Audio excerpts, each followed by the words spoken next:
Paz, Senhor, meus irmãos. Glória a Deus. Irmãos, eu quero dizer aqui para os irmãos que vou estar aí postando um vídeo da missionária Talita, né? Vai estar trazendo uma reflexão da parte de Deus para os irmãos. E os irmãos assistem, irmãos, tá certo? Em nome de Jesus, Deus vai falar com a tua vida, para a glória de Deus, tá? E não esqueça de deixar o seu pedido de oração nos comentários. Compartilhe em nome de Jesus. Amém. Olá pessoal, a paz do Senhor. Eu me chamo Thalita Tailene e eu sou cunhada do dono desse canal, do irmão Carlos. E ele me pediu para trazer uma reflexão, uma palavra da parte de Deus para vocês que estão acompanhando esse canal. Bom, eu não sou uma grande pregadora, tá? Eu sou apenas uma jovem de 17 anos que ama falar do amor de Deus, que ama falar sobre Jesus. E eu aceitei. E eu quero trazer uma palavra sobre o rei Asa. A história desse rei se encontra no livro de 2 Crônicas, capítulo 14, 15 e 16. Eu vou ler alguns versículos no decorrer da mensagem e eu quero que vocês entendam essa história, que Deus possa falar na vida de vocês assim como Deus falou comigo. No capítulo 14, versículo 1 diz assim: Abias descansou com os seus pais e o sepultaram na cidade de Davi. Em seu lugar reinou seu filho, Asa, em cujos dias a terra esteve em paz 10 anos. Asa fez o que era bom e reto perante o Senhor, seu Deus, porque aboliu os altares dos deuses estranhos e o culto nos altos, quebrou as colunas e cortou os postes ídolos, ordenou a Judá que buscassem ao Senhor, Deus de seus pais, e que observassem a lei e o mandamento. Também aboliu todas as cidades de Judá, e o culto nos altos, e os altares do incenso, e houve paz no seu reinado. Bom, essa palavra vai falar sobre o começo do reinado de Asa. A Bíblia fala, como eu acabei de ler, que ele fez o que era bom e reto perante o Senhor. Ele destruiu os altares idólatras. Ele aboliu os cultos nos altos. E ele fez o povo, ele ordenou ao povo de Judá que buscassem a Deus, o único Deus verdadeiro, o Deus de seus pais. E também aboliu todas as cidades de Judá, o culto nos altos e os altares de incenso, e houve paz. Houve paz porque o povo buscou a Deus, houve paz porque o povo deixou aquela idolatria. Muitas vezes nós precisamos buscar ao Senhor e deixar essa idolatria. Idolatria não é somente uma imagem que nós colocamos à nossa frente e passamos a idolatrar, não. Idolatria é tudo aquilo que toma o lugar de Deus na nossa vida. E o rei Asa, depois de ter tirado toda essa idolatria da cidade de Judá, ele começou a fortalecer a cidade, ele começou a edificar as cidades, e havia paz no meio de Judá. E ele dava todo o crédito a Deus. Ele falava, porque nós o buscamos, porque nós voltamos para Deus, ele nos deu paz, a cidade havia paz. No versículo 8 do capítulo 14, diz assim: edificaram e prosperaram, porque o Senhor estava no meio de Judá, porque Asa ele repreendeu toda a idolatria do meio de Judá. O exército de Asa em Judá tinha 300.000 homens, e em Benjamim tinha 280.000, totalizando 580.000 homens valentes. No versículo 9 vai falar de um homem chamado Zerá, o etíope, que tinha um exército de 1 milhão de homens e 300 carros. Era uma batalha quase já vencida, porque ele vai contra o exército de Asa, no vale de Zefatá. No versículo 10 diz, o vale de Zefatá. E a batalha começa, e Asa ele clama ao Senhor. No versículo 11 ele fala, Senhor, além de ti não há quem possa socorrer numa batalha entre o poderoso e o fraco. Ajuda-nos, pois, Senhor, nosso Deus, porque em ti confiamos, e no teu nome viemos contra esta multidão. Senhor, tu és o nosso Deus, não prevaleça contra ti o homem. Asa ele começa a clamar: Senhor, o Senhor sabe, no meio de uma batalha, o Senhor pode socorrer o fraco.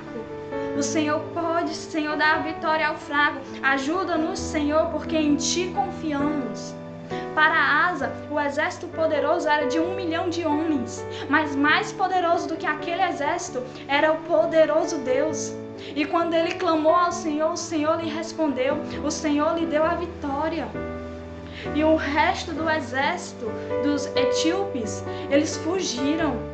E o exército de Asa foi atrás deles. E foram lá, invadiram as cidades. Tomaram posse da cidade, dos animais, dos bois, das ovelhas em abundância.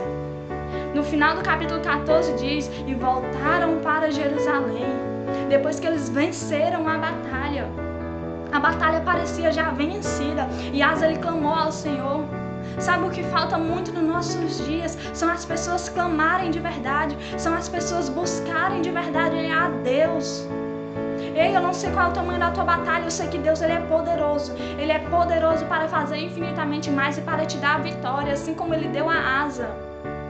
Até aqui, Asa ele estava fazendo tudo conforme a vontade de Deus. Ele repreendeu a idolatria, ele buscou a Deus, ele deu crédito a Deus e não a ele. Ele clamou ao Senhor e recebeu a vitória. No capítulo 15, a partir do versículo 2, vai falar que o Senhor usou o profeta Azarias para falar com Asa e os filhos de Judá. Diz assim: este saiu ao encontro de Asa e lhe disse: ouve-me, Asa, e todo Judá e Benjamim. O Senhor está convosco enquanto vós estáis com ele. Se o buscardes, ele se deixará achar. Porém, se os deixardes, vos deixará. Israel esteve por muito tempo sem o verdadeiro Deus, sem o sacerdote que o ensinasse e sem lei. Mas quando na sua angústia eles voltaram ao Senhor, Deus de Israel, e o buscaram, foi por eles achado. Aqui o profeta Azarias ele está sendo usado por Deus para lembrar o povo, para exortar o povo, para falar que enquanto o povo estivesse com Deus, Deus estaria com eles. Porque naquele tempo, naquela época em que o Senhor usou Azarias, não havia paz. No versículo 5 fala: não havia paz nem para os que saíam e nem para os que entravam. Havia muitas perturbações, eram nações contra nações, cidades contra cidades. E ouvindo isso, no versículo 8 do capítulo 15, Asa, ele anima o povo a clamar, a buscar. Ele cobrou ânimo e lançou as abominações fora de toda a terra de Judá e Benjamim. No versículo 8 diz isso: como também das cidades que tomara na região montanhosa de Efraim, e renovou o altar do Senhor, que estava diante do pórtico do Senhor. Essa palavra aqui me tocou muito, porque Asa, ele levanta o povo, ele cobra ânimo do povo, e o povo ele levanta, e ele edifica um altar, ele renovou o altar do Senhor. É isso que o Senhor quer falar com você hoje: renove o seu altar com o Senhor. Renove o seu altar, renove a sua aliança, volte-se para o Senhor, porque Ele está de braços abertos para você. Chegai-vos a Deus e Ele chegará a vós. Senhor, para onde nós iremos? João 6,68 diz: para onde nós iremos se só o Senhor tem a palavra de vida eterna? Simão Pedro, ele diz isso para Jesus: aí você só tem o Senhor. E o povo, ele renovou o altar. Eu não sei como está o seu altar hoje, mas o Senhor está dizendo: renova o teu altar. Renova o teu altar, porque o Senhor, ele tem saudade. Ele tem saudade da época em que você clamava, da época em que você buscava, da época em que você lia a palavra, na época em que você tinha revelações. O Senhor, ele tem saudade de ti. E Ele está no mesmo lugar te esperando, onde você conversava com Ele. E o povo, ele renovou o altar do Senhor. Do versículo 9, ele fala que toda a congregação de Judá, Benjamim, e também os de Efraim, Manassés e Simeão, todos eles buscaram ao Senhor, todos eles voltaram para o Senhor. No versículo 12 diz: entraram em aliança de buscarem a Deus. Versículo 12 do capítulo 15, o povo ele entrou em aliança de buscar a Deus de todo o coração, de toda a sua alma, de todo o seu entendimento. E todo aquele que não buscasse ao Senhor seria morto. No versículo 13 diz assim, que todo aquele que não buscar seria morto, tanto o menor como o maior, tanto o homem como a mulher. E juraram ao Senhor com grandes júbilos, com grandes gritos, com voz alta, com clarins e com trombetas. O júbilo foi grande, o clamor foi grande, porque eles sabiam quem era o Senhor, eles sabiam o poder do Senhor e como o Senhor era bom para eles, como a paz que eles sentiam era maravilhosa. Eles renovaram a aliança. E Asa, ele derrubou. No versículo 16 vai falar que Asa, ele derrubou, ele destruiu a imagem que a sua mãe Maaca fez à deusa Aserá. Aserá era a deusa da fertilidade. No versículo 16 fala que era uma imagem abominável. E Asa destruiu essa imagem. Azera, ela era a deusa da fertilidade. Provavelmente era uma imagem sexualmente explícita. E sua mãe, a mãe de Asa, que construiu, que mandou construir, mas ele derrubou. Ele foi contra a sua mãe para fazer a vontade de Deus. Ele foi contra a vontade de homens para fazer a vontade de Deus. Até que Asa, ele estava fazendo tudo perfeito.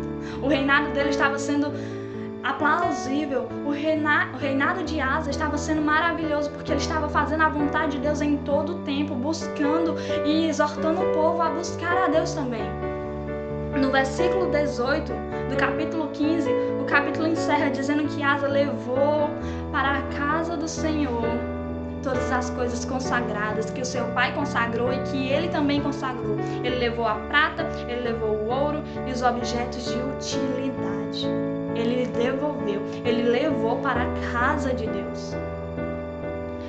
E aí, agora entra o capítulo 16.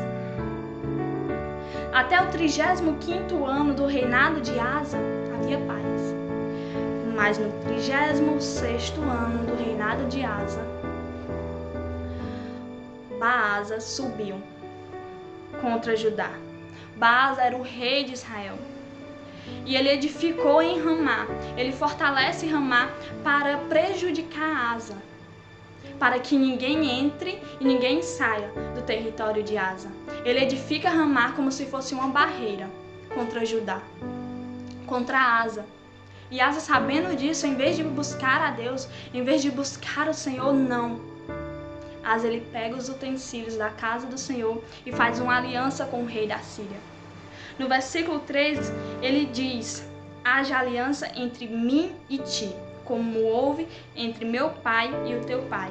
Eis que te mando prata e ouro. Vai e anula a tua aliança com Baasa, rei de Israel, para que se retire de mim. Bom, ele confiou em homens. Ele confiou no rei da Síria. Por que ele não perguntou nada a Deus? Se Deus o livrou na outra guerra, por que ele acha que Deus não ia livrar agora? Por que ele foi pegar as coisas da casa do Senhor para fazer uma aliança com um homem? E é exatamente isso que muitas vezes nós fazemos. Nós não perguntamos a vontade do Senhor, nós não prestamos atenção no que estamos fazendo e tomamos a frente de Deus. E foi exatamente isso que Asa fez. Ele tomou a frente de Deus.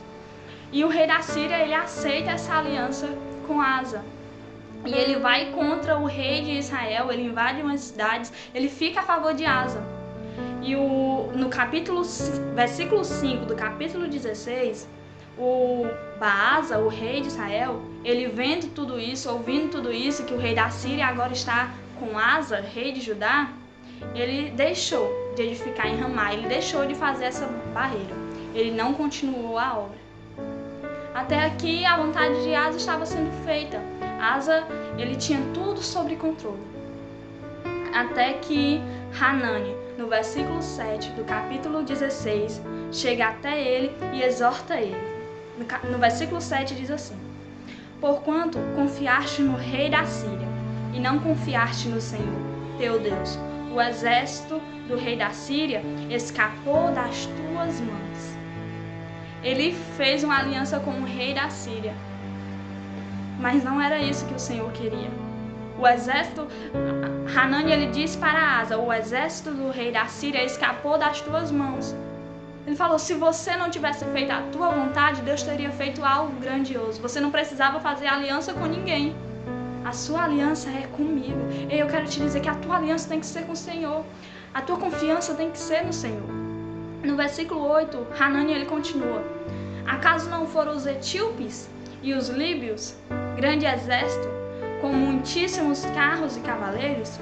Porém, tendo tu confiado no Senhor, eles o entregou nas suas mãos.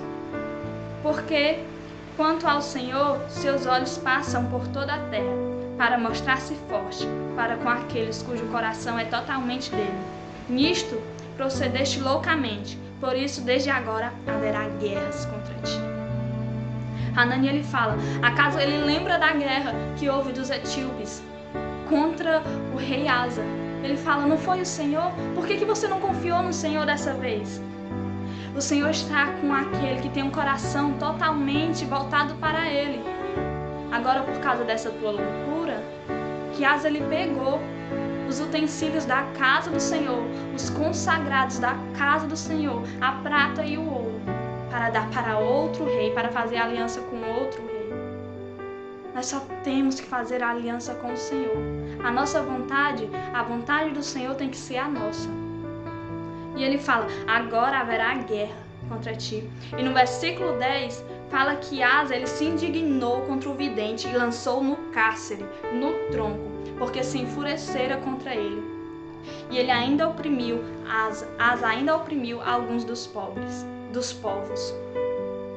Ele oprimiu algumas pessoas daquele povo, porque ele se indignou. E Asa, que estava aqui em cima, ele foi caindo.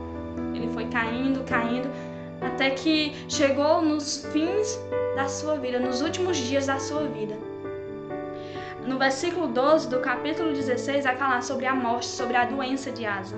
O versículo 12 diz: no 39º ano do seu reinado, Asa caiu, doente dos pés. A sua doença era em extremo grave. Contudo, essa foi a parte que me deixou mais triste, que fala assim: contudo, na sua enfermidade, não recorreu ao Senhor, mas confiou nos médicos. Asa ele fez tudo no começo de acordo com a vontade do Senhor. No meio ele estava de acordo com a vontade do Senhor, mas de repente ele decide desviar o caminho e ele se volta contra o Senhor. E nos últimos dias da sua vida, mesmo doente, mesmo no leito, ele não voltou para o Senhor. Ele confiou nos médicos. No versículo 3 vai dizer que descansou Asa com seus pais e começa a falar sobre os outros reinados. Mas o que eu quero frisar nesses versículos são a morte de Asa. Porque nos últimos dias não confiou no Senhor, mas antes ele confiou nos médicos. Sabe, é isso que eu quero falar sobre a sua trajetória com Deus. Eu não sei em que momento você está agora. Eu não sei se você está no início, eu não sei se você está no começo, eu não sei se você está no fim. Mas eu quero dizer que nada vai importar um começo maravilhoso se no fim você não escolher o Senhor, você não estiver na vontade do Senhor. A nossa vida com Deus, ela é um processo. A cada dia nós temos que buscar mais, a cada dia mais nós temos que buscar o Senhor. Asa ele fez tudo perfeito, maravilhoso no começo, no meio, ele sempre estava pedindo ao povo para buscar o Senhor, destruindo os altares, destruindo a idolatria. Mas ele decide desviar o caminho. Ele para de confiar no Senhor e passa a confiar nos homens. E Asa ele continua caindo, até que ele fica completamente cego. E no fim da sua vida, ele termina sem confiar no Senhor e confiando em homens. Ei, eu quero te dizer, confie no Senhor. Independente da situação, da angústia, você só tem o Senhor, não confia em homens. A palavra dos médicos, a palavra do homem, a palavra do cientista, a palavra daquelas pessoas que você considera inteligente, ela não é a palavra do Senhor. A palavra do Senhor não é a palavra dos homens. Ei, eu quero te dizer que o teu caminho tem que estar sempre nos caminhos do Senhor. Nada vai importar o começo, o meio, se no fim você não escolheu o Senhor. O que é importante não é o começo, não é o meio, é a trajetória completa, é o começo, o meio e o fim. Nada vai adiantar você ir perfeito no começo, no meio, se no fim você decidir sair do caminho. Ei, não pula do barco não, Jesus está nele, Jesus está nele. Tenha fé no que Deus pode fazer, confia em Deus, não vá atrás de fazer aliança com o homem não. Tá endividado, não vai fazer empréstimo não. Tá passando luta no casamento, não se divorcia não. Tá passando luta com o filho, não abandona ele não. Porque o Senhor, Ele é fiel e poderoso. Ele é que dá força ao cansado. Ele é que levanta o caído. Então confia no Senhor. Entrega a tua confiança no Senhor e o mais Ele vai fazer na sua vida. Seja diferente de Asa. Asa, ele foi perfeito em sua trajetória até o começo, até o meio. Mas no fim, ele acabou indo contra a vontade de Deus. Ele acabou não confiando no Senhor. Eu peço que você seja melhor do que Asa. Eu peço que você, em toda a sua trajetória, escolha sempre o Senhor. É difícil, é muito difícil, mas sabe de uma coisa? Hoje nós temos o Espírito Santo para nos guiar, para nos guardar, para nos levantar. Hoje nós temos o Espírito Santo, porque um dia um homem morreu por nós. Um homem que não merecia o castigo. Um homem que era 100% homem, 100% Deus. Um homem chamado Jesus. Jesus, o Cristo. Ele morreu por mim, Ele morreu por você. E hoje nós temos vida. Porque Ele resolveu nos amar. Ele resolveu morrer por nós. E Ele ressuscitou para nós. Ei, nós temos a vida eterna. Isso depende de nós, querer ou não fazer a vontade do Senhor. Escolha o Senhor, porque só Ele tem a palavra de vida eterna para nós. Amém? Essa é a palavra, essa é a reflexão que eu quero deixar para vocês. Eu espero que Deus ele tenha falado com vocês da mesma maneira que Ele falou comigo, viu? Que Deus abençoe vocês, deixe o like, se inscreva no canal e que Deus abençoe a cada um. Amém?